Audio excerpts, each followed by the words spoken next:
Et j'ai vécu, moi aussi, une grande crise d'identité entrepreneuriale cet été. Puis une crise d'identité, c'est pas nécessairement négatif, puis c'est vraiment ça que j'ai envie de démystifier aujourd'hui.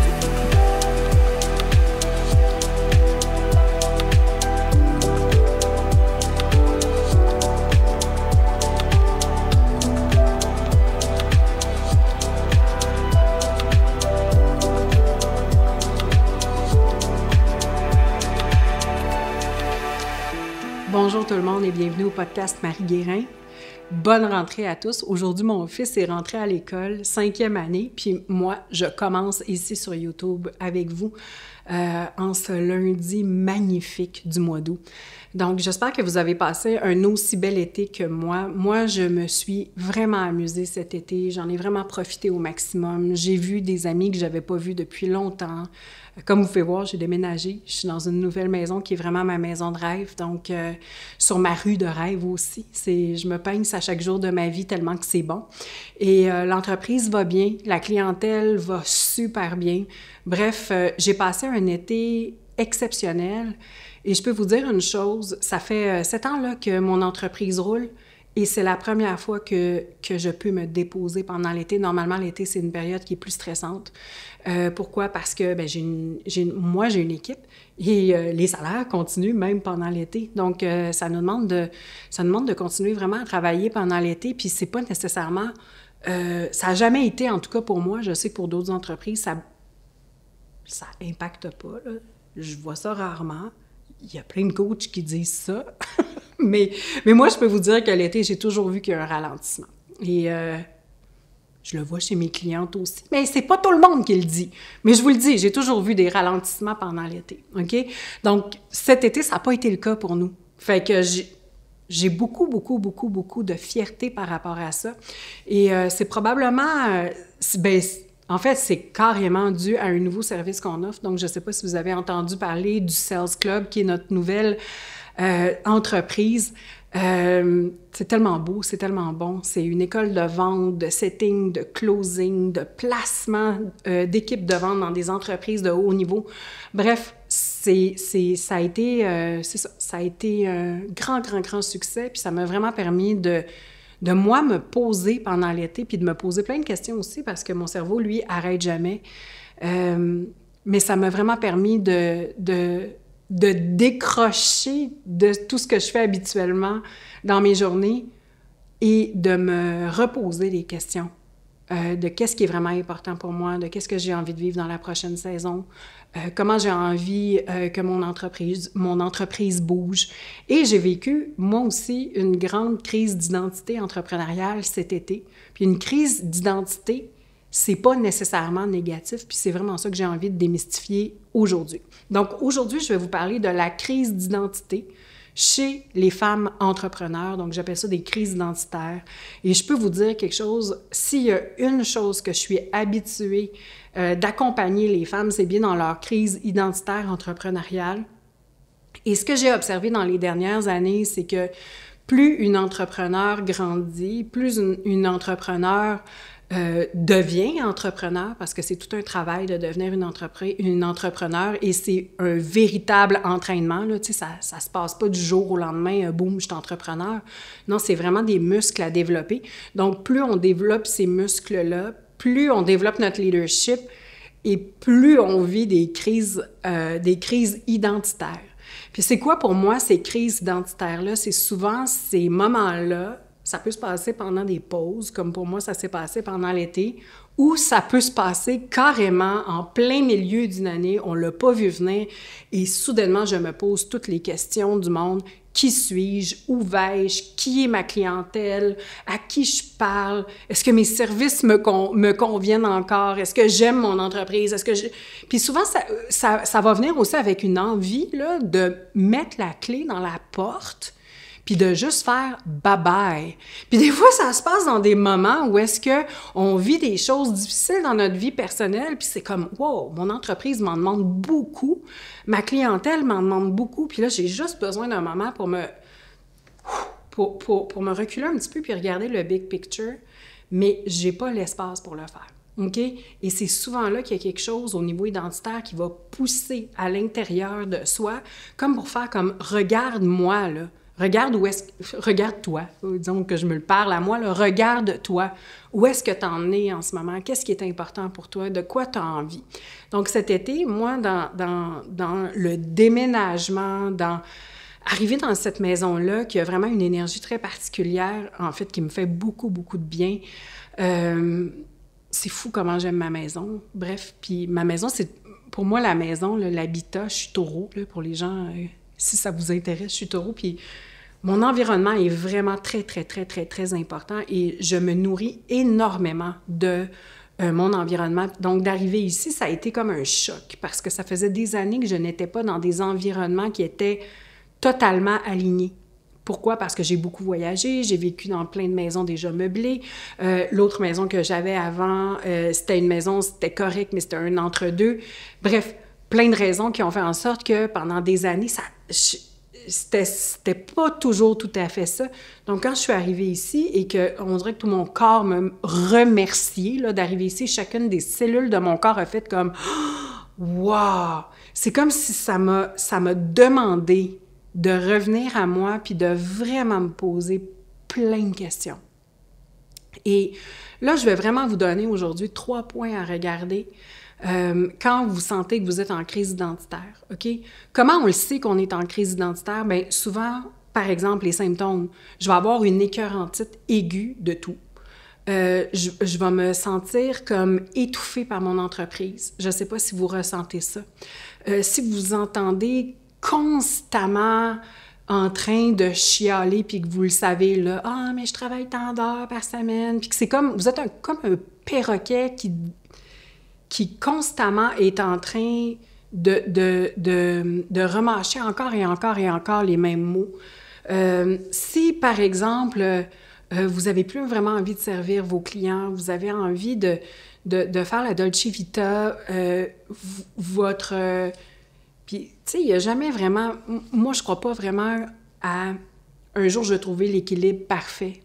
Mais là, c'est vraiment rendu déséquilibré. Puis vous êtes en mesure de voir comme, wow, mon équilibre vie personnelle, famille versus mon équilibre travail, entreprise, ça ne marche pas, là, je ne suis pas bien.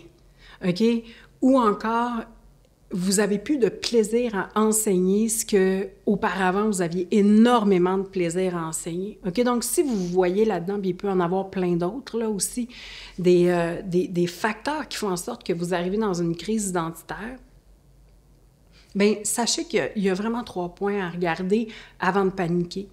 Parce que ce que je vois chez les femmes, là, même les femmes les plus puissantes, c'est quand elles arrivent à une crise identitaire personnelle ou entrepreneuriale, elles ont envie de tout jeter à la poubelle. Comme si, OK, non, tout ce que je faisais auparavant, c'est pas bon, puis je dois vraiment enlever ça, puis là, je dois tout de suite incarner la prochaine version de moi. Puis il y a eu beaucoup de ça dans les... Tu sais, sur les médias sociaux, on en entend tellement des choses, mais moi, je peux vous dire une chose, tout ce que vous avez créé jusqu'à aujourd'hui, c'est tellement précieux. Puis quand vous traversez une crise, c'est normal parce que vous êtes en pleine évolution, puis c'est sûr que votre entreprise, votre clientèle, c'est sûr que, tu sais, ça va bouger aussi. Vous n'êtes pas la même personne aujourd'hui que vous étiez il y a 3 ans quand vous avez commencé avec votre entreprise. Donc, c'est normal que vos produits changent, évoluent, c'est normal que votre clientèle change, évolue. Puis aujourd'hui, j'ai envie de vous faire une petite caricature de ce que j'observe quand une femme est en crise identitaire, puis c'est quoi les 3 points vraiment à regarder juste pour faire comme « Attends un petit peu, là. Je vais me poser les bonnes questions avant de paniquer. » Puis moi, ce sont les 3 façons aussi que je reconnais quand une femme est en crise identitaire, puis comment est-ce que je l'accompagne. Donc, je vais vous accompagner là-dedans, puis on va avoir du plaisir ensemble aujourd'hui. Une crise identitaire, c'est souvent quand on se met à étouffer dans notre entreprise. OK? Donc, il y a vraiment des symptômes physiques. Moi, personnellement, je manque d'air. Pour certaines autres personnes, ça va être des migraines. Pour d'autres personnes, ça va être vraiment un sentiment dépressif ou un sentiment de ne plus vouloir être là ou de vouloir fuir ou s'en aller, partir faire autre chose, partir une nouvelle entreprise complètement à l'opposé de ce que je faisais auparavant. OK? de vraiment se poser la question, est-ce que mon modèle d'affaires serait au cœur de ma crise identitaire? OK? Puis là, je vais vous expliquer qu'est-ce que ça veut dire. Ça veut dire que, en fait, la façon que vous avez monté votre entreprise, c'est une façon de faire. Puis, il y a des millions de modèles d'affaires sur le marché. OK? Donc, habituellement, bien, on apprend avec un premier coach son modèle d'affaires. Puis après, on construit notre entreprise selon le modèle d'affaires du premier coach qu'on a eu. Puis là, ensuite, on change de coach. Puis là, le nouveau coach qu'on rencontre nous partage c'est quoi son modèle d'affaires. Donc là, on change notre modèle d'affaires pour aller... Et on peut faire ça encore et encore et encore et encore. Mais moi, ce que j'ai observé, c'est que en fait, mon modèle d'affaires, c'est pas quelque chose de... C'est pas quelque chose de carré qui ne bouge pas.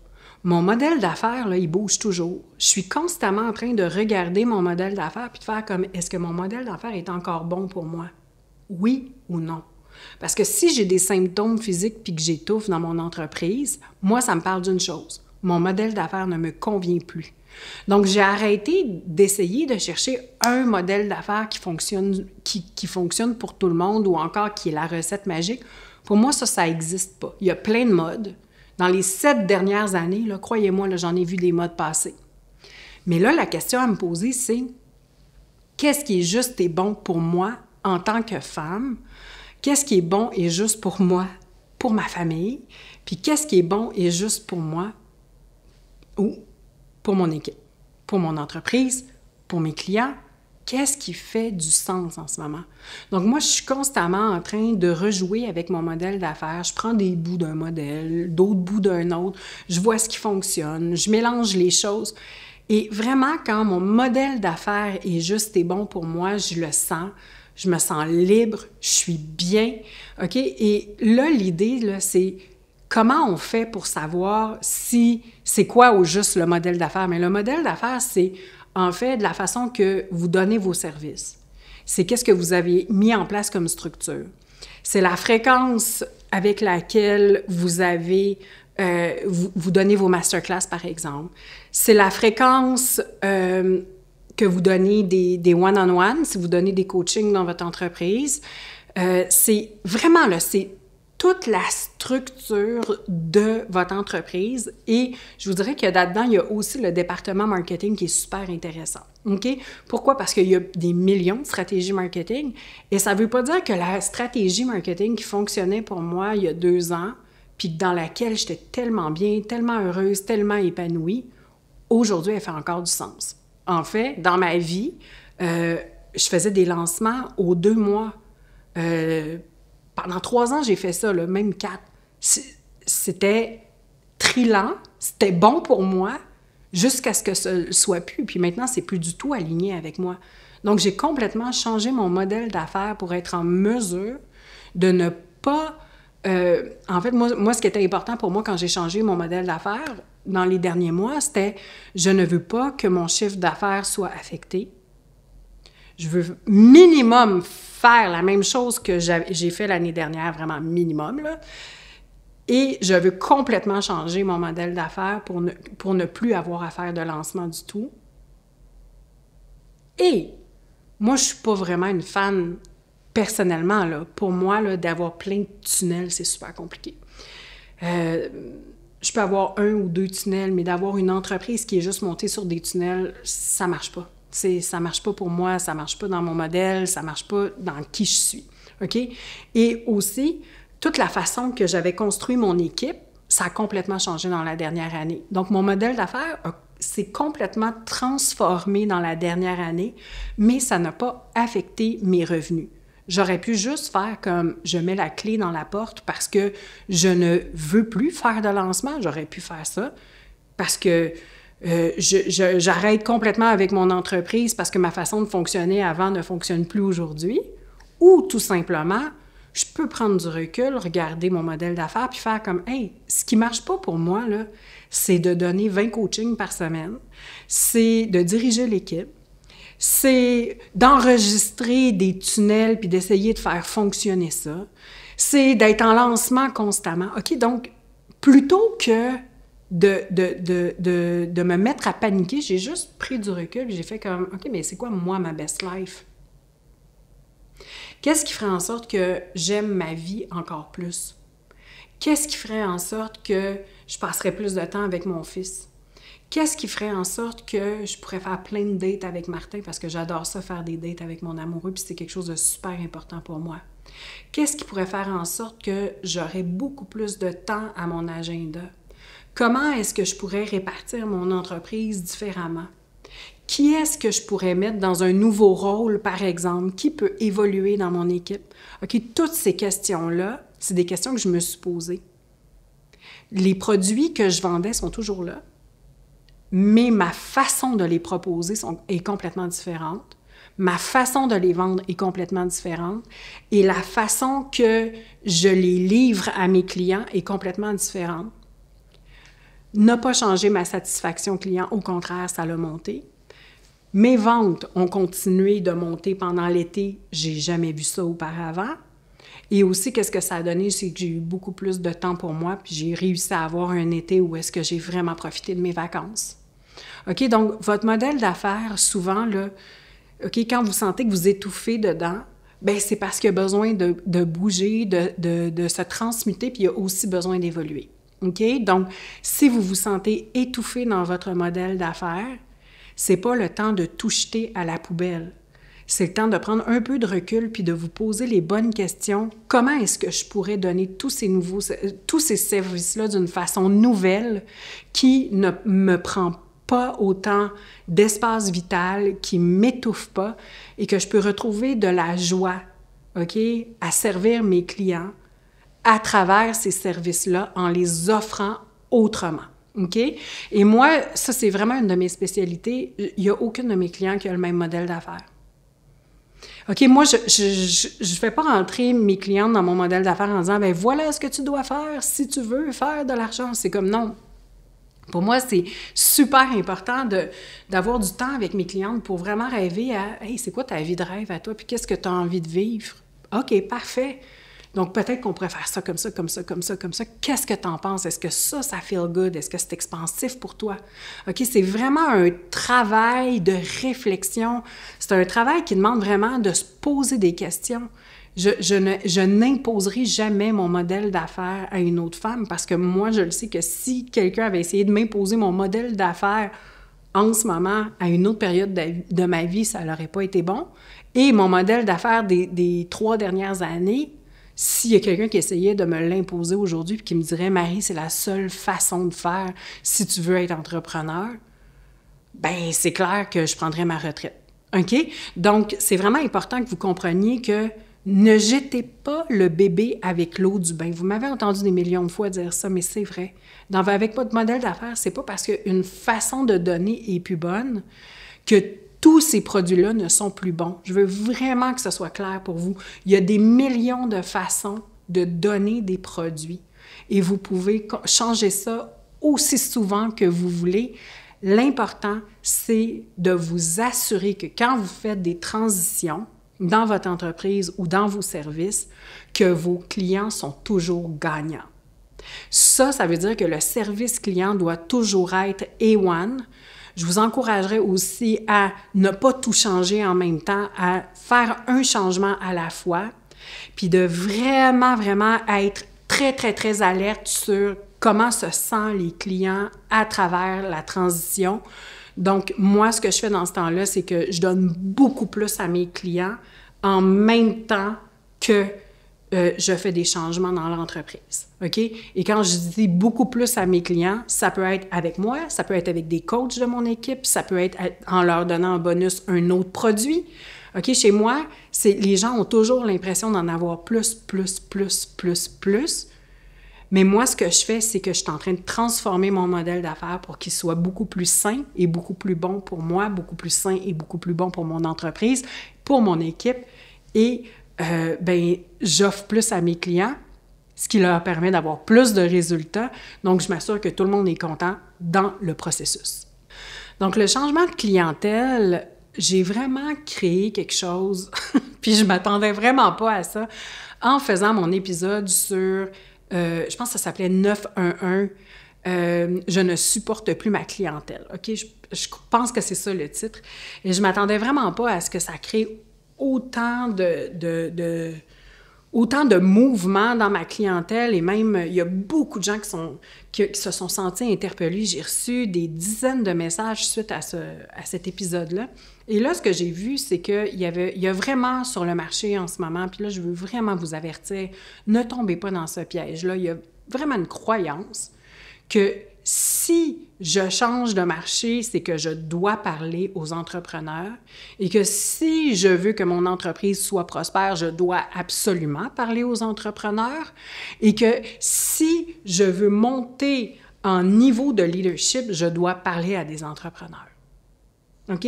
Donc, si vous vous reconnaissez là-dedans, si vous avez la croyance que la seule façon de faire de l'argent sur le marché du coaching ou de l'entrepreneuriat virtuel, c'est de parler aux entrepreneurs, vous êtes tellement dans le champ. En ce moment, moi, j'observe le contraire. OK? Et c'était différent il y a 3 ans, mais en ce moment, mes clientes qui font le plus d'argent, puis là, je parle là, dans le 6 chiffres, multi-6 chiffres par mois, ne parlent aucunement des entrepreneurs et les personnes qui ont le plus de difficultés à faire entrer des revenus parle aux entrepreneurs. Pourquoi? Parce qu'il y a 3 ans, il y avait presque personne qui parlait aux entrepreneurs sur le marché. Donc, il y avait une réelle opportunité là. Mais aujourd'hui, c'est vraiment plus ça. La norme, la réalité, c'est que les gens que je vois qui font le plus d'argent ne parlent pas aux entrepreneurs. Ils vont parler, par exemple, à des couples. Ils vont offrir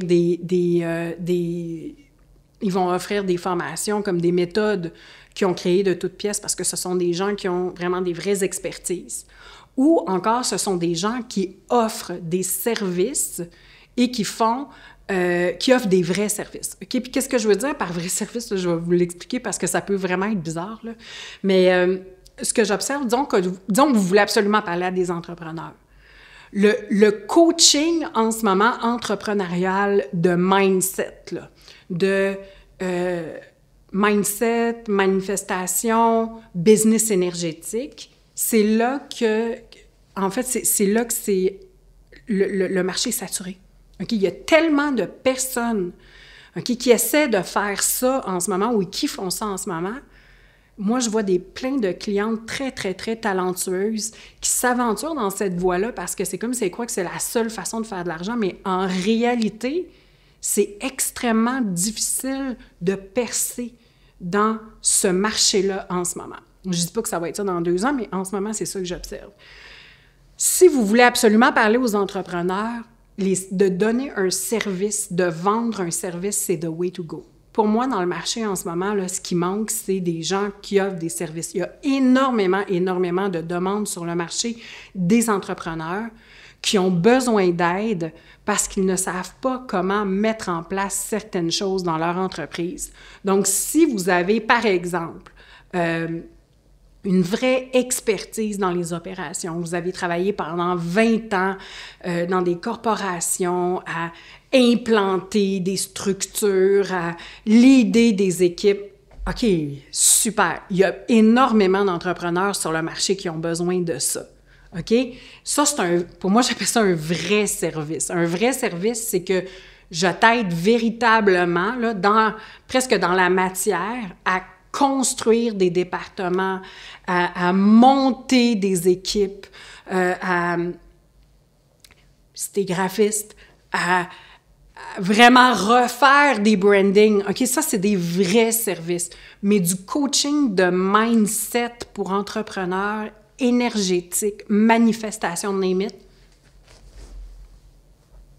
je vois beaucoup trop de femmes en ce moment qui ont de la difficulté à joindre les 2 bouts et qui ont vraiment adopté la croyance que c'est la seule façon qu'on peut faire de l'argent avec une entreprise.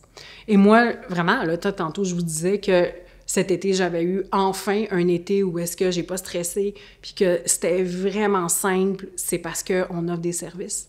C'est parce qu'on offre des services. Les gens continuent d'avoir des besoins même pendant l'été. OK? Si j'avais juste compté sur du mentorat d'affaires, je serais vraiment pas dans la même réalité. Mais comme dans mon entreprise, j'ai 4 entreprises et il y en a 3 dans ces 4 entreprises-là qui offrent des services. C'est les services qui font en sorte que on a eu un été extrêmement abondant. Puis en ce moment-là, il y en a beaucoup, beaucoup, beaucoup du monde sur le marché qui ont besoin d'aide pour monter des départements, qui cherchent des gens pour les aider parce qu'ils ont énormément d'expertise, OK? Donc, il y a vraiment un marché ici. Mais quand vous voulez monter de clientèle, OK, habituellement, c'est pas de tout mettre à la poubelle ce que vous avez créé auparavant. Absolument pas. Habituellement, quand vous voulez monter de clientèle, des fois, c'est en changeant quelques mots dans votre marketing. Ça commence comme ça. Habituellement, c'est juste en vous repositionnant, juste de... Je fais ça avec mon entreprise, puis soudainement, les choses commencent à bouger. OK? Puis de monter de clientèle, ça peut être tout simplement de parler à des gens qui ont fait plus de développement personnel. Ça peut être de parler à des gens qui ont fait des études avancées. Ça peut aussi être en parlant à des personnes qui sont à la tête de corporations. Donc, cette croyance-là que si je change de clientèle, c'est parce qu'il faut que je parle aux entrepreneurs parce que c'est là qu'il y a de l'argent, c'est complètement faux. OK? C'est complètement faux. En ce moment, le marché du coaching pour entrepreneurs, il y en a du monde sur le marché. OK? Mais qui dit il y en a du monde sur le marché, ça veut aussi dire oh, il y a des besoins ici, il y a des besoins. Donc, si vous voyez qu'il manque un service puis que vous le cherchez partout, bien, s'il y a des bonnes chances que c'est parce que vous êtes la bonne personne pour combler ce manque-là dans le marché. Ce que vous êtes en mesure de voir sur le marché, c'est parce que vous avez probablement la sagesse de le combler, ce besoin-là sur le marché. OK? Donc, fiez-vous à ça. Observez le marché, puis plutôt que de tomber dans la trappe de vous comparer, observez les gens sur le marché pour voir, wow, de quoi cette personne-là a besoin en ce moment. Plutôt que de rentrer dans la comparaison ou dans, OK, elle fait ça comme ça, puis je vais essayer de faire les choses comme ça, puis elle, si elle fait ça comme ça, c'est parce que c'est comme ça que ça doit fonctionner. Allez de l'autre côté. Moi, c'est tout le temps ça que je fais quand je crée des entreprises. Vraiment, je prends une distance, puis je fais comme, OK, c'est quoi le besoin en ce moment sur le marché? Puis c'est pour ça que mon entreprise se renouvelle tout le temps. Mon entreprise se renouvelle tout le temps parce que, premièrement, je vis un enfer. Ensuite, je prends du recul. Je regarde, est-ce qu'il y a d'autres personnes dans ma clientèle qui vivent ça? Est-ce qu'il y a d'autres personnes sur le marché qui vivent cet enfer-là? Oh, intéressant! Ça veut dire que j'ai une longueur d'avance puis que je dois créer ce service-là et l'offrir. Et c'est vraiment comme ça que mon entreprise a grandi. OK? Donc, ça aussi, c'est une piste que je peux vous donner. Donc, arrêtez de croire que la seule place où il y a de l'argent, c'est chez les entrepreneurs. C'est pas vrai. Moi, je vois des coachs pour couples qui ont du succès incroyable. En ce moment, je vois qu'il y a des coachs en développement personnel qui ont énormément de succès en créant des méthodes. Je vois des experts qui comprennent que, wow, les gens veulent apprendre ça et qui créent des formations professionnelles et qui font énormément d'argent avec leur formation professionnelle. OK? Donc, il faut vraiment sortir de cette croyance-là. Puis croyez-moi, peu importe ce qui vous appelle, vous pouvez toujours monter de niveau de clientèle en vous adressant à des personnes, soit qui ont fait plus de développement personnel, qui ont des plus hautes études, qui ont des grands postes dans des entreprises, ou encore des personnes qui sont aisées aussi. Donc, il y a des millions de façons de monter de clientèle sans juste parler aux entrepreneurs. OK? Donc, je voulais vraiment mettre ça au clair parce que c'est vraiment ça que j'ai vu dans les derniers mois. Des gens qui arrivaient vraiment avec des croyances, des cassettes de « c'est impossible de faire de l'argent si je ne parle pas aux entrepreneurs ». OK? Donc, on enlève ça de sa tête puis on regarde partout autour parce que c'est partout autour que ça se passe en ce moment. Quand une femme entrepreneur est en crise identitaire, ce que je vais la voir faire souvent, c'est essayer d'engager plein de monde en même temps. OK? Puis souvent, on va voir ça sur les réseaux sociaux, des gens qui disent « Moi, je suis passé de 2 personnes à 18 dans les 6 derniers mois. » Un peu comme si c'était un signe de... un peu comme si c'était un signe de leadership ou encore de succès, quand en réalité, elle n'a pas absolument pas besoin de toutes ces personnes-là dans son équipe, puis elle serait beaucoup plus performante si elle avait juste peut-être engagé 2 experts, OK? Donc, cette partie-là de la crise identitaire, je pense aussi que c'est naturel. Quand on devient un entrepreneur, on ne sait pas trop de quoi qu'on a besoin. Quand on est entrepreneur puis que notre entreprise grandit puis que finalement, on a engagé certaines de nos clientes pour nous aider dans notre entreprise puis qu'on voit que là, ça commence à... Oups, les gens n'ont plus nécessairement les compétences pour m'aider. Mais je suis attachée à ces personnes-là, je les aime, puis ils sont là, puis ils sont avec moi depuis plein de mois, puis à un moment donné, c'est comme, je suis fatiguée parce que j'ai l'impression de tirer, donc je vais aller engager d'autres personnes et d'autres personnes et d'autres personnes, souvent dans ma clientèle, mais qui n'ont pas les réelles compétences, OK, pour m'aider. Donc, quand on est en crise identitaire, moi, je pense que ça vaut vraiment la peine de faire une liste de nos besoins, de voir pourquoi on est épuisé et de voir qu'est-ce qui se passe exactement dans notre équipe pour... Est-ce que les gens qui sont là, dans mon équipe, sont véritablement un support pour moi?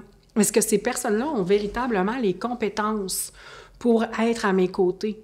Est-ce que ces gens-là me soulagent ou est-ce que ça fait en sorte que je passe mon temps à faire le tour d'une personne à l'autre pour m'assurer que les tâches sont faites? Puis si moi, je ne suis pas en train de dire à la personne quoi faire, est-ce qu'elle est capable de réfléchir par elle-même? OK? Donc, moi, je me pose ces questions-là, puis souvent, qu'est-ce que je me rends compte? C'est que quand j'ai une crise identitaire, puis que je me mets à étouffer dans mon entreprise, c'est parce que je traîne des personnes, parce que je les aime, of course, parce que je suis attachée, mais ce sont des personnes qui manquent soit d'autonomie, qui n'ont pas nécessairement la faculté de réfléchir de façon stratégique. Puis ça, c'est une chose,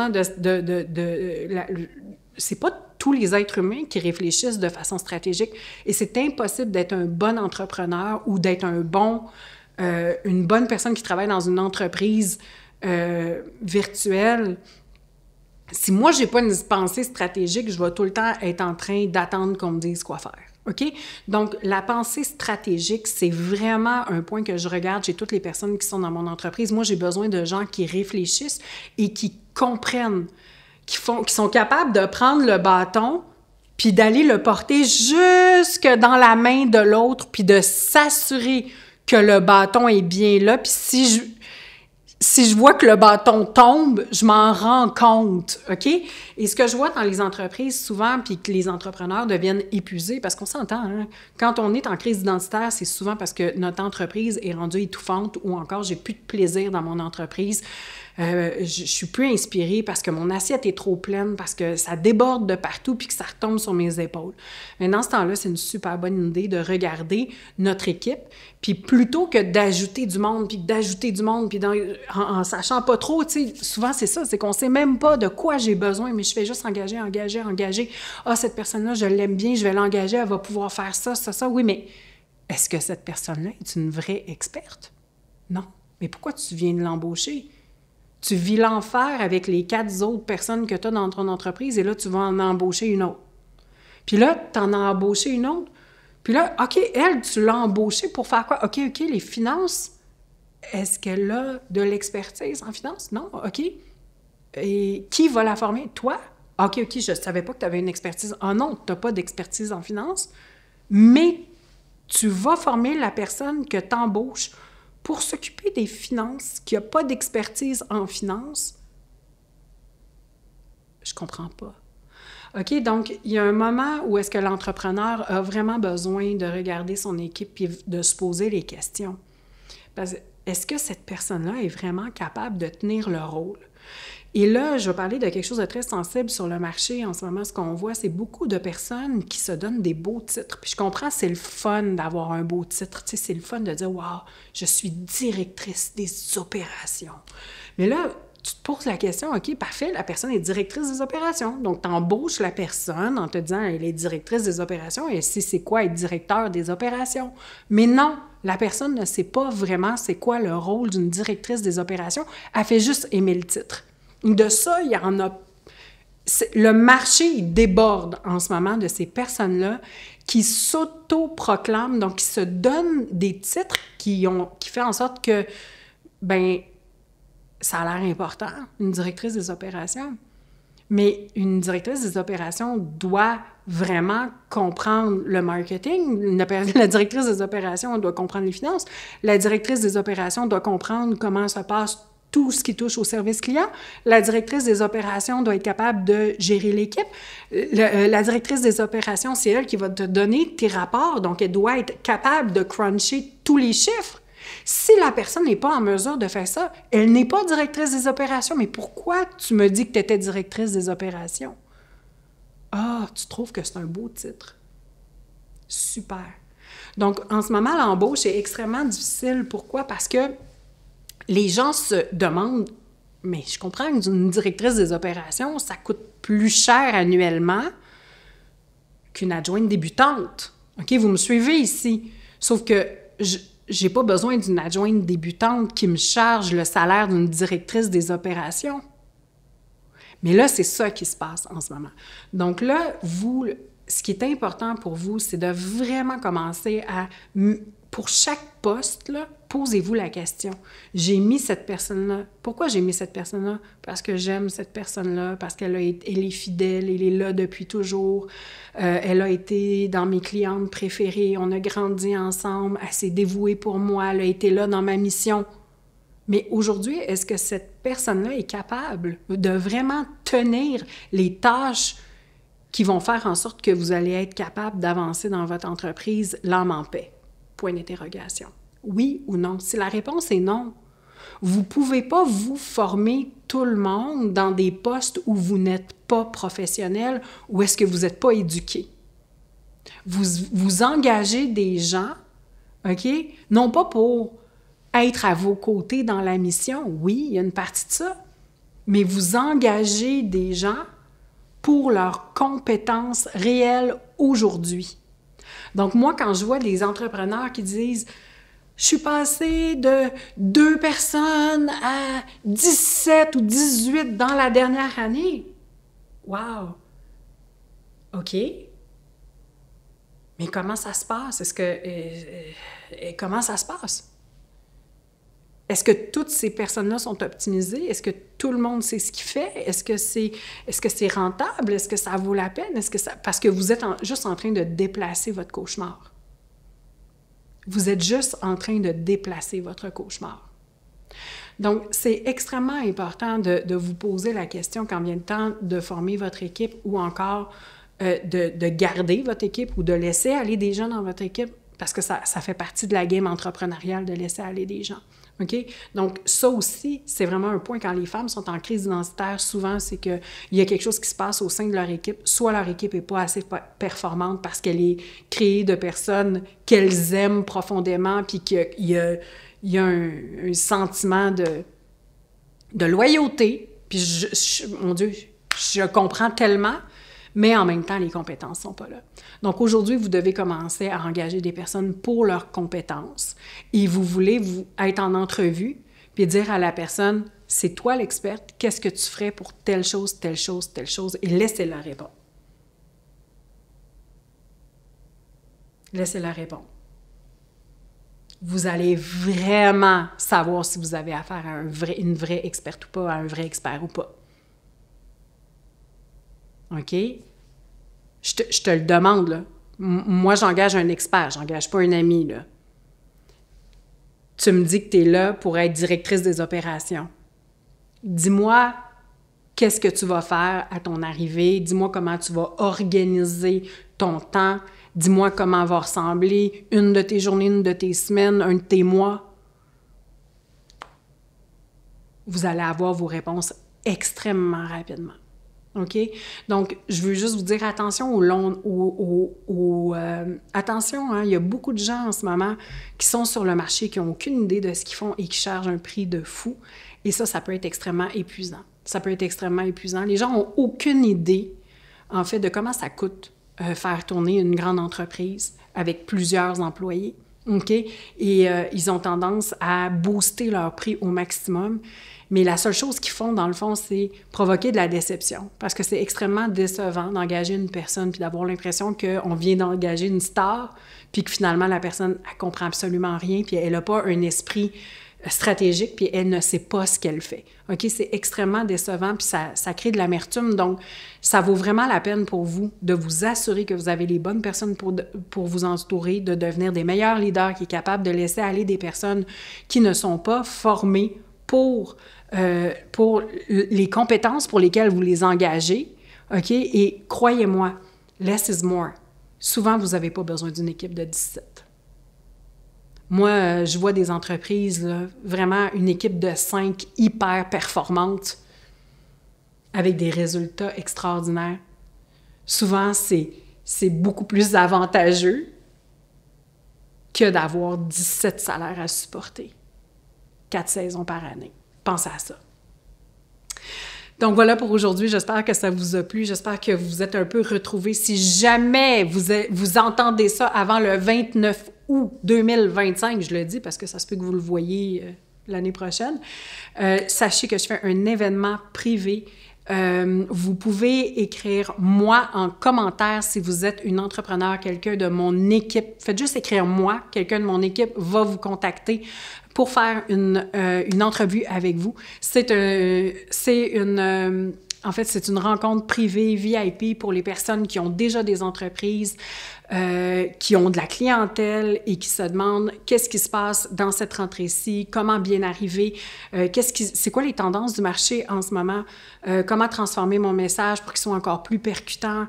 Bref, je vais donner énormément de contenu de valeur. Donc, si ça vous intéresse, vous avez juste à écrire « moi » en commentaire et quelqu'un de mon équipe va vous contacter pour vous envoyer les liens, vous rencontrer et voilà, nous autres, on va se retrouver le 29 ensemble.